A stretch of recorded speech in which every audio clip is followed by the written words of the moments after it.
Dans la dernière vidéo, je vous ai présenté un tour qui consiste à téléporter des cartes, ou plus précisément à échanger de position deux cartes qui étaient pourtant apparemment clairement sur la table.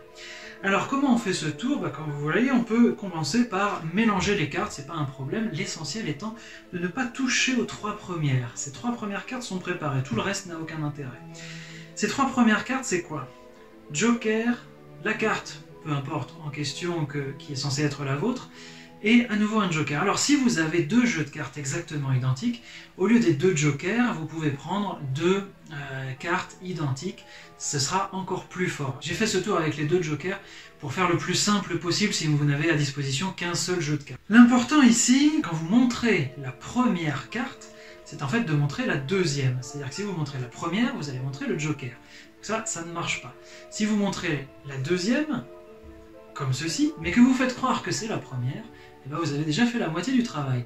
Parce que vous montrez cette prétendue première carte, quand vous la reposez en revanche, vous prenez la véritable première, c'est-à-dire que vous posez déjà le joker. Lorsqu'ensuite vous dites que vous allez sélectionner votre propre carte, attention, vous ne devez pas prendre la vraie première carte, qui est le 5 de carreau, la carte qui est censée être celle du participant, mais vous devez prendre la deuxième carte. Donc pour ça, il faut un tout petit peu de dextérité. Moi je le fais, je ne suis pas très bon pour être tout à fait franc, et ça se voit sans doute, mais je le fais en balayant comme ça les cartes, et peu à peu, vous finissez par acquérir une sorte d'intuition sur le nombre de cartes que vous possédez véritablement entre les doigts.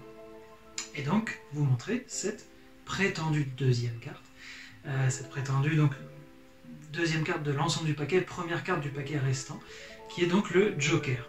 Lorsque vous reposez la carte, c'est-à-dire les deux cartes, eh bien vous mettez sur la table la carte qui est en réalité l'ancienne deuxième carte et qui était la désormais première carte véritable du paquet. À partir de là, vous n'avez plus rien à faire, le tour est fini, il suffit juste de faire quelques effets pour faire croire qu'il se passe quelque chose alors qu'il ne se passe plus rien. Vous retournez les cartes et l'effet attendu est obtenu. Dites-moi en commentaire si vous avez réussi à faire ce tour de magie et s'il a impressionné vos amis.